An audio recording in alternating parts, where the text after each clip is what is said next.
Herodes, Pilatos e o Sinédrio. No vídeo de hoje, o capítulo 2 do livro Israel, de Herodes a Dayan. O livro foi escrito por Abraão de Almeida e publicado pela CPAD, Casa Publicadora das Assembleias de Deus. Seja bem-vindo ao Diário Pentecostal Historiando, análise histórica e crítica sobre o movimento pentecostal brasileiro. Se inscreva no canal e siga nossas redes sociais. O povo que não conhece a sua história está condenado a repeti-la. A Palestina começou a ser governada pelos Herodes uns 40 anos antes de Cristo. Era anteriormente administrada, civil e religiosamente, pelo sumo sacerdote, detentor ao mesmo tempo dos dois poderes. Quando da nomeação de Herodes feita por Roma, os judeus lavraram um veemente protesto por considerá-lo cruel e ambicioso. De fato, ele ordenou a construção de grandes e luxuosos edifícios, inclusive do templo. Embora se considerasse judeu, dobrava-se diante dos deuses pagãos. Casou com Mariana, filha do sacerdote Simão, mas após o nascimento de 2 filhos, matou-a. Afirma-se que, ao todo, Herodes o Grande casou-se 10 vezes e assassinou vários membros da família por suspeita ou por capricho.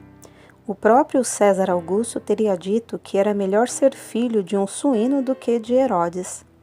Quanto à pretensão de Herodes de ser judeu, Davis registra: verifica-se que o rei Herodes, por nenhum dos lados, descendia da raça judaica. Os idumeus haviam sido conquistados por João Hircano no ano de 125 a.C. e compelidos a serem circuncidados e adotarem o judaísmo, e por isso eram nominalmente judeus.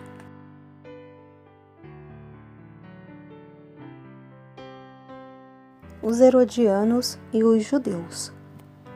Em meio a muitas perturbações domésticas, Herodes o Grande construiu teatros e estabeleceu jogos, contrariando o judaísmo. Ao final do seu desastroso governo, quando já havia eliminado muitos rivais, entre estes seus filhos, Alexandre e Aristóbulo, e o irmão e o avô de Mariana, nasceu Jesus em Belém de Judá. Então, Herodes cometeu uma de suas últimas atrocidades, mandando matar todos os meninos de Belém e seus termos, de 2 anos para baixo. Mateus 2, do 1 ao 19. Faleceu no ano de 4 a.C., com 70 anos de idade e 34 de reinado. A notícia de sua morte provocou vivas demonstrações de regozijo entre os judeus. Herodes Tetrarca, filho de Herodes o Grande e de Maltace, a samaritana, era conhecido por Antipas ou simplesmente Herodes. Considerado um fraco, sua mulher Herodias o influenciou ao ponto de exigir a morte de João Batista, pelos motivos registrados em Mateus 14, do 1 ao 13. Jesus chamou-o de raposa por causa da sua malícia. Foi inimigo de Pôncio Pilatos até o dia em que este enviou-lhe Jesus para ser por ele interrogado. Lucas 23, do 7 ao 12. Este Herodes exerceu o tetrarcado da Galiléia, segundo disposições testamentárias deixadas por seu pai. Acusado de ligações secretas com os partas, foi banido em 39 d.C. para Lião, na Gália, onde faleceu. Herodes Agripa I era filho de Aristóbulo e neto de Herodes o Grande. Foi autor das acusações contra Herodes Tetrarca. Enquanto Tibério era o imperador, Agripa I cultivou amizades com Caio, que veio a ser mais tarde o imperador Calígula. Tirando proveito da situação, Agripa I teve seus domínios ampliados com a inclusão da Judéia e Samaria. Procurando agradar aos judeus, mandou matar à espada Tiago, irmão de João, e prendeu Pedro, mas a igreja estava em contínua oração e Pedro foi milagrosamente salvo da morte. Agripa morreu no ano 44, com 54 anos de idade, ferido por um anjo do Senhor. As Escrituras narram, desta maneira, a sua morte.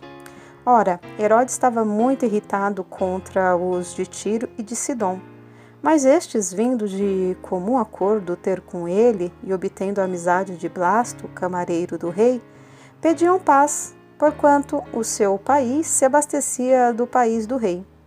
Num dia designado, Herodes, vestido de trajes reais, sentou-se no trono e dirigia-lhes a palavra.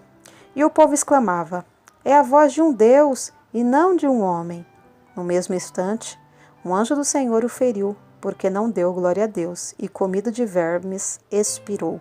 Atos 12, 1 e 2, 20 ao 23. Agripa, ou Herodes, Agripa II, era filho de Agripa I e, portanto, bisneto de Herodes o Grande. Tinha 17 anos quando perdeu o pai. Fazia seus estudos no Palácio Imperial em Roma. No ano 48, teria assumido o pequeno reinado de Chalcis. Em 52, foi transferido de Chalcis para domínios mais vastos.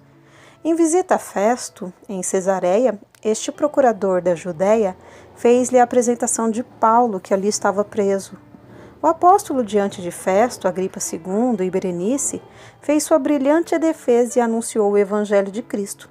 Agripa II, depois da queda de Jerusalém, no ano 70 d.C., foi para Roma, onde foi investido no cargo de pretor. Morreu no ano 100 d.C.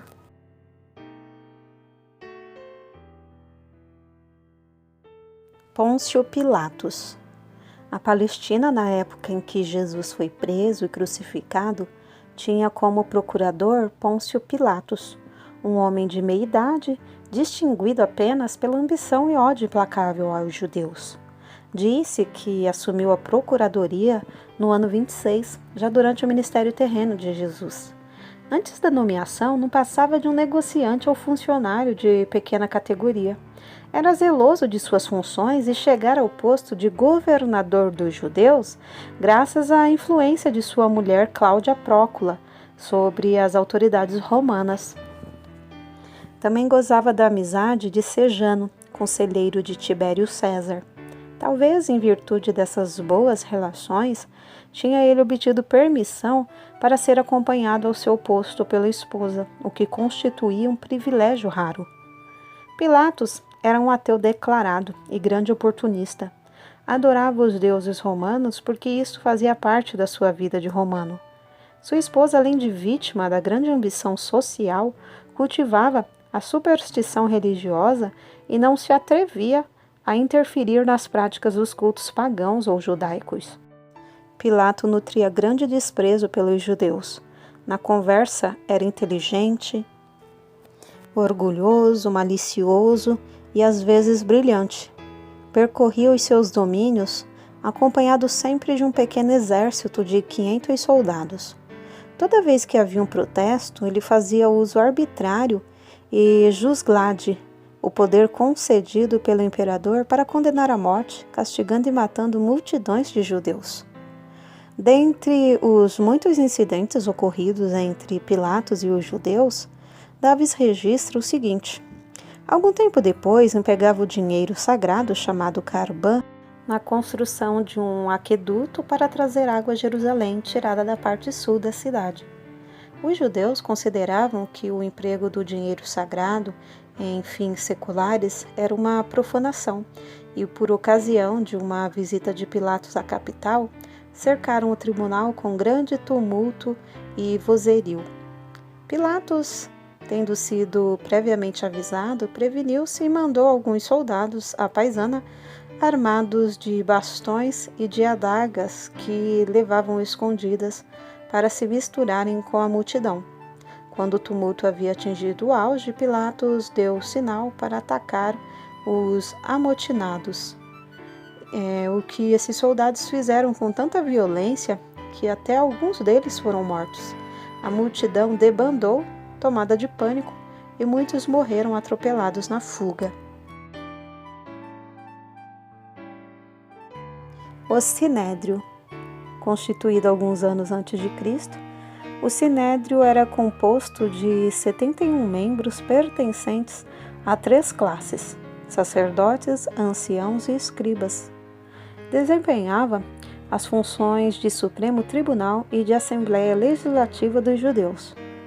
O chefe supremo do grande Sinédrio era sempre o sumo sacerdote. Quando algum de seus membros falecia, escolhia-se um substituto mediante criterioso processo de seleção em que eram levados em consideração o conhecimento da lei e a maneira de viver do candidato. Era grande a autoridade do Sinédrio, tanto nos processos civis como nos criminais. Normalmente, o procurador romano aprovava a decisão dos juízes. Nos processos criminais, por exemplo, as condenações resultavam dos depoimentos das testemunhas inicialmente interrogadas sobre 7 pontos da lei: em que ciclo sabatino, em que ano, em que mês, em que dia da semana, a que horas, em que lugar, quem presenciou o fato. Depois de terem ouvido as testemunhas, os juízes retiravam-se para comer qualquer coisa, não bebendo vinho, e após a refeição da tarde reuniam-se secretamente na Câmara para pesar entre si o valor das testemunhas apresentadas. Nos processos criminais, todas as sentenças eram severas, não havendo sequer prisão por demasiado leve. O exílio passava ainda por uma sentença menor. A sentença habitual era a pena de morte numa das 4 formas: apedrejamento, cremação e decapitação, ou estrangulamento. Destas, a mais vulgar era a lapidação. Executavam-na reunindo uma multidão e lançando um condenado do alto de uma eminência. Toda essa gente olhava lá para baixo e, se vissem a vítima mexer-se, agarravam então pedras e atiravam-lhes até matar. Qualquer sentença de morte antes de executada era examinada pelo procurador romano, que ordinariamente não punha qualquer objeção. Se alguém tivesse examinado com ele previamente o processo e ele quisesse, podia convocar o acusado e os acusadores e ali mesmo, da sua cadeira judicial, dar início ao julgamento. Se o veredito fosse anulado, o condenado estava absolvido e o Sinédrio ficava sem poder para interpor. Mas se a sentença se confirmasse, então o governador ordenava, muitas vezes, que submetessem o prisioneiro ao suplício romano da crucificação.